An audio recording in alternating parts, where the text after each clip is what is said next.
Hello friends and welcome back to the channel. So a couple days ago I finished the Mutant Domination Carina's challenge, which is for completing a path in Abyss with only a team of mutants. I want to take a few minutes today to kind of talk about the strategy that I used, why I picked my team, and then the path that I chose and why I picked that path. So before I go on, I want to give a huge shout out to another creator, GhostKiller42. So the strategy and the team that I used largely based on a video that he made. I had to adapt my team a little bit because I don't have a 5 or 6 star Strife, and my 4-star Strife doesn't have the synergy that I recommended, so I had to mix up the team a little bit there. I will link his video in the description below. Please go check it out.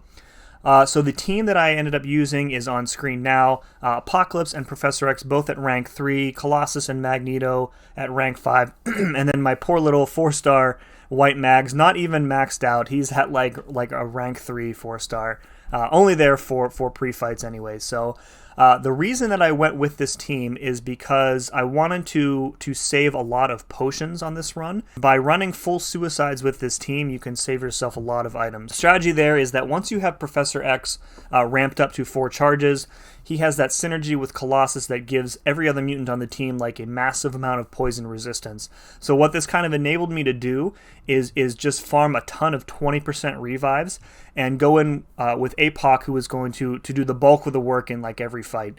And then he was just going to heal up from Liquid Courage pretty much through the whole fight. You know, and then of course the knock-on benefit is that the damage increase with suicides is pretty hefty. Apocalypse gains the bleed immunity right away in the first fight, so everything kind of lines up. I feel like it's a really well-rounded team. White Magneto, I think, ended up really helping me. If you don't have Strife, Strife increases Apocalypse's special damage over the course of a fight. Very useful. White Mags ended up being pretty useful for me as well. Alright, let's take a look at the path that I went. So what I ended up doing was a path 5-3 split. So we started out on path 5 here, and then towards the bottom corner here, you'll see in a moment, we switch over to path 3 and then take the outside edge. So I wanted to do this path for 2 specific reasons. The first is that prior to doing this challenge, I had only completed 2 paths in Abyss. I had completed the easy path, and then I completed path 2. And I really wanted to use these challenges as an opportunity to contribute toward overall exploration of the Abyss. So by doing this 5-3 split, that gives me an entire another path done towards exploration, which is great. And then the other challenge that I have left, the Carina's Challengers, is going to be a 3-1 split. So by the end of these challenges, I will have path 3 entirely done and half of path 5, which will save me an extra run later on. So the second reason why I took this path as opposed to just like the straight easy path is because there's only one Cosmic Champ on this path. And when I looked at the easy path and the amount of Cosmic Champs on there, you've got Captain Marvel, especially Captain Marvel, Medusa, and then you've got Venom the Duck and Hyperion and the Champion, and then Cull Obsidian at the top there. Taking that amount of cosmic fights with a team of only mutants sounded like really, really painful, especially Captain Marvel again. And the irony is that they're so easy with like any Mystic character, but when you have a team of only mutants, they're not so fun. So the only Cosmic Champion that I had to deal with on my path is the Champion here over on the right side here. All right, so let's go through fight by fight now. Kind of go through what my strategy was for each of them, kind of where I went wrong. So first off, Iron Man Infinity War. This ended up being a solo with Magneto. My original plan was to quit out when he was at like 1% or below 1%. And finish out the fight with Professor X to get an easy charge. I got down really close a couple times, but the power gain is so ridiculous with Iron Man at the end of the the last 1%. So I ended up just saying screw it and did the solo with Magneto instead. And then I had to kind of like adjust the rest of my path to account for where I could get an extra charge with Chuck there. So moving on, Invisible Woman. This was a 2-shot with Apocalypse. I'm not sure if you can solo him or her with an Apocalypse that's not ramped up all the way. I think I made a mistake and got killed, and that's why this was one revive. So got my second charge for Apoc here. Again, no Cable on the team, so you have to kind of ramp up Apoc manually, as it were. So Moving on, third fight was Hulk Ragnarok. This was a 3 revive fight with Apocalypse. This was a fight where I actually did spend potions on because I couldn't use just a 20% revive here because when you hit 20% with Hulk, there's a chance that he can regen, and then you really don't want that to happen. So I healed up, I think, mostly to like 40 or 50% here.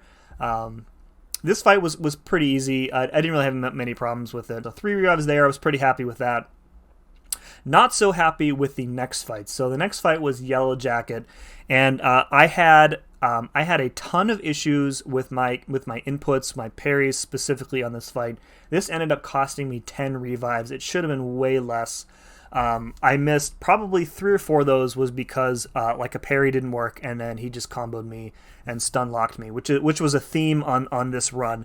Getting hit once with a basic attack at a 10% chance to stun almost always ended in a stun, and then I was dead. So it took me a long time to kind of get a feel for how to do this fight with Magneto. So yeah, Magneto did the bulk of the work here. You can do, with my rank 5, and I don't remember if I was boosted or not for this, I was doing about 10% per SP3 cycle for this fight. So finished off this fight with Apocalypse to get his 4th and final charge here. So Apoc, after this fight, fully ramped up, ready to go. And I think Apoc had about 80% of the evade charges at this point too, which kind of brings us to our next matchup, which is Mordo.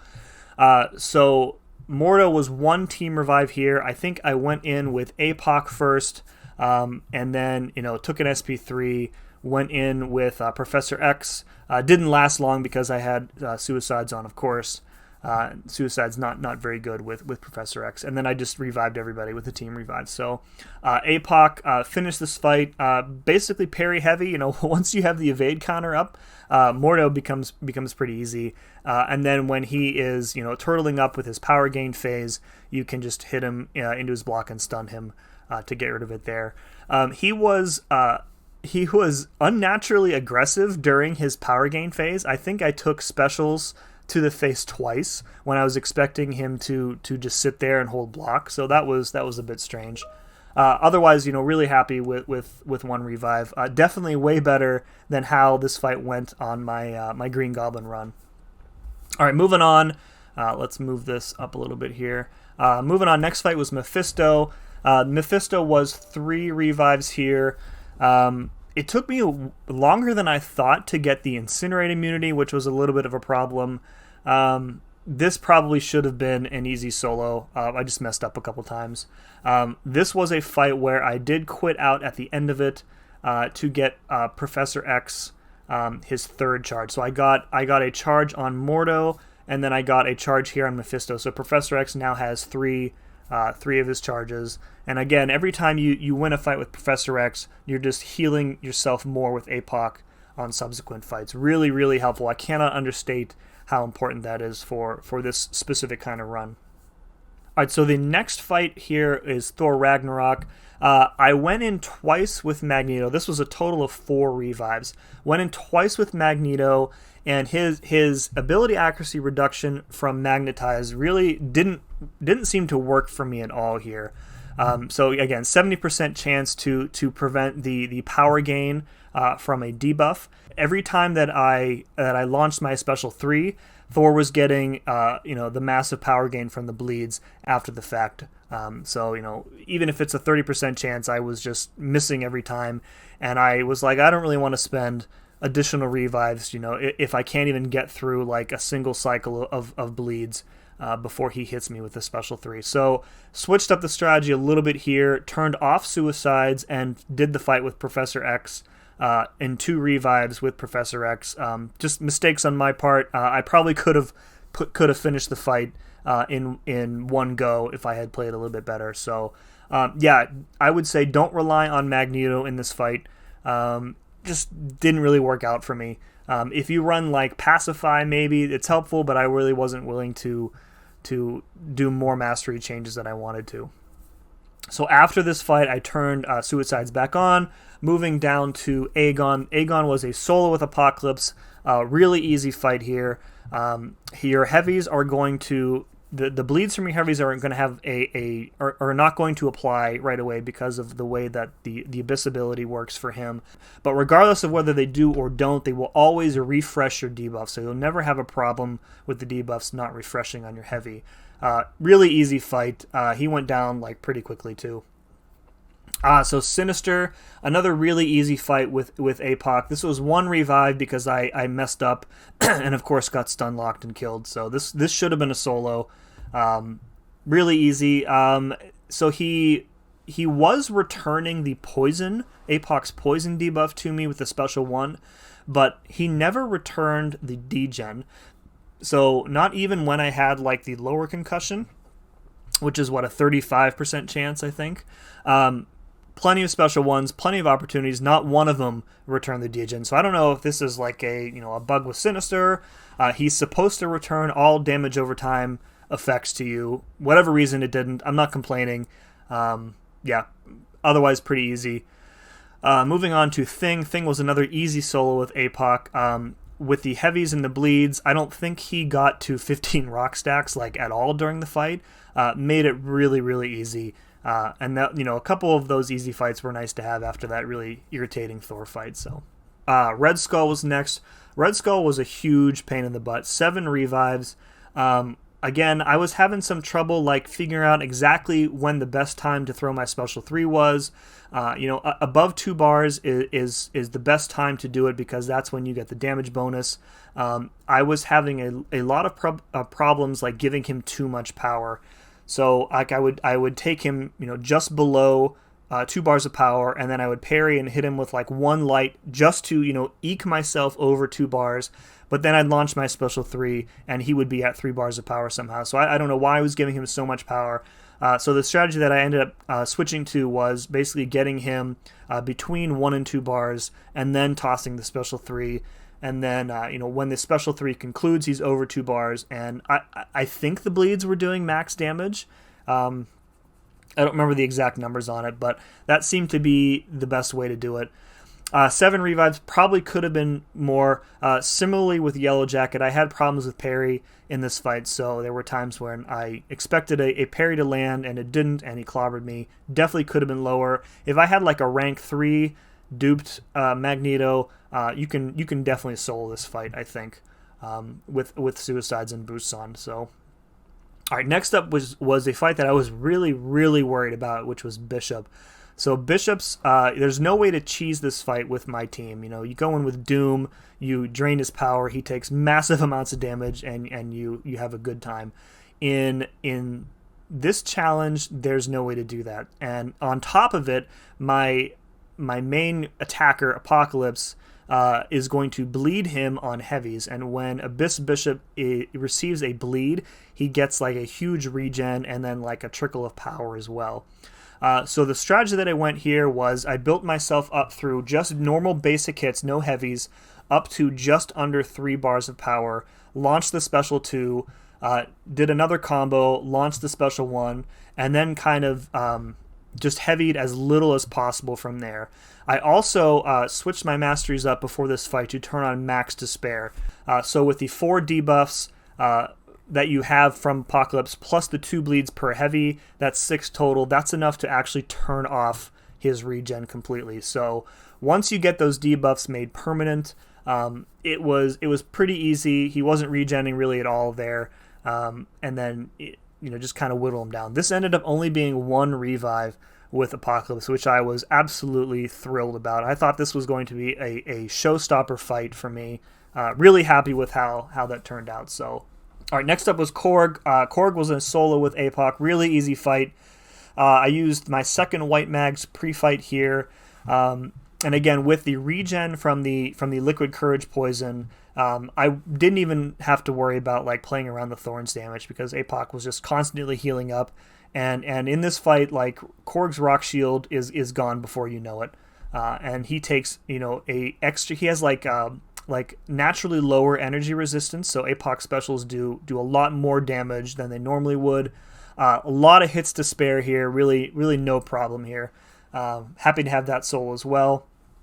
All right, next up was Havoc. Havoc was another fight that definitely should have been a solo. He was holding on to his special 2 at one point and got up to 3 bars. This was at like, I don't know, he was at like 5 or 10%, maybe somewhere around there, health left, and he just decided to sit on a special attack, and that was it. So definitely could have and should have been a solo, but 1 revive, pretty easy fight. Again, like his plasma detonation really does nothing in this fight. And on top of that, you're healing from the poison and you're healing from his plasma debuff, so you're never really in danger of dying unless you take a special or a special 3 like I did. So pretty easy fight. Not an easy fight is the next one, which was the champion. So this fight was messy. So the goal here is to get the big concussion up as quickly as possible. So your special 2, then your special 3 with APOC. And hopefully it's going to prevent the Unstoppable from his natural kit and from the Abyssal ability, which is it's like a 15-second Unstoppable every 30 seconds or something like that. So in every run that I got the big concussion up on him, it stopped his natural concussion, or I'm sorry, his natural Unstoppable, but not one single time did it turn off the Abyss Unstoppable. So this ended up taking me 5 revives. You got to take a lot of block damage here too, because you don't want him to throw that special 1 and regen. The concussion will stop that once you get that up too. So you want to push him to special 2 as much as possible. But really, like, what kept happening is he would go unstoppable, and the unstoppable was lengthy, and then I would just get, I would try and parry and hit him so that I wouldn't lose my Abyss charges. And then eventually I would just get backed in the corner. So I ended up doing about 20-25% each time. So, I mean, you can definitely solo this fight with Apocalypse. I just guess I just didn't have the God tier concussion RNG on my side during that fight. But either way, got through it. Next up was Ghost. Ghost was an easy solo with Magneto. So one thing I want to mention about this fight with Mags is that it kind of took me a little bit into the fight to realize that because her special animations are so lengthy, you actually have to heavy counter her specials with your heavy in order to keep the armor break active. And you need that armor break both to stop the power steal and to stop her from phasing all of your bleeds. Because if she phases 30 of your bleeds and taps you, you're dead instantly. So once you kind of get a feel for how the spacing works on there, it isn't really bad. That was a bit of learning on the fly, so happy to get that solo. That was the last solo that I ended up getting, so 5 total. Probably could have been 3 more, but you take what you get, I guess. Next up was Karnak. Karnak is currently bugged, but I didn't really need to utilize his bug. You can actually parry him in Abyss right now. I don't know when or if that's getting fixed. This I went in with Professor X instead of APOC, and because when I watched my dude B McG do this run with a team of mutants, he tried this fight with APOC, and APOC suffers from that issue where eventually one of your heavies is going to push you too far away from the defender, and then your next heavy is going to whiff, and then you're going to be in trouble. Professor X does not have that problem. The range on his heavy is a lot longer than it looks. And in addition, you also have the falter there to your advantage. So what I ended up doing was basically just pushing, bait out a heavy, combo him, get him into the corner. As soon as he was in the corner, I would just charge a heavy and go to town. And if he tried to hit into me, it triggered the falter, and it didn't matter anyways. I kind of had that safety net there. Professor X, this ended up being 1 revive. The crits on his heavies when you get your combo up is pretty ridiculous. This maybe could have even been 0 revives. However, again, I didn't want to turn off suicides at this point, and I ended up dying on the first run with Professor X. I had like 60 or 70 charges left when I died. I definitely did not heal up enough. The second time around, I was a bit smarter, healed up a bit more, and then I got him down like a second or two before I died myself. I had like 1% left. So 1 revive with Professor X, really happy with that. Easy fight with him, no problems there. And then we come to the most BS fight everybody knows, of course, the Collector. My first run with the Collector was actually really good. I think I did something like 40%, almost 40% with him. And again, the White Mags pre-fight really, really helps here. Once you get him down to like 20%, though, that's where like the complete nonsense starts. I think my second run I did like another 20%. So 2 revives in, I had him down to what, 40% or so. And I was feeling really good, and then, you know, I wasn't really feeling good after that. So I'm still convinced that this fight is broken. His ability text says that when he receives 1% or more of his max health and damage, he goes unstoppable. But the way that he works, and the way that he's always worked, is that when he takes 1% of his current health, that's when he goes unstoppable. So the lower in health that you take him to, the more he's going to go unstoppable. And there are very few mutants who can counter an unstoppable, and there are even fewer who are like viable for this challenge. So you're pretty much looking at like Strife. It's pretty much the only guy who can consistently counter that unstoppable. APOC can turn it off a little bit, but not permanently. So this ended up costing me 20 single revives and then 2 revives, so a total of 22. Getting really frustrated. It was at the end of the run, and I was ready to be done. So yeah, that is kind of my path overview. So my item usage was pretty low. I'm pretty happy overall with how it went.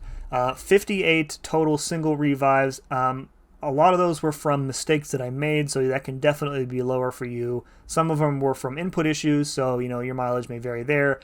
3 team revives. My goal of keeping my potion usage down was successful, so only 71 potions. All of that came from my stash, and the big thing for me, 0 units spent on potions or revives. I did do the mastery swaps, but I don't really tally those as part of a unit usage here. Really, really, really happy with these 0 units, of course.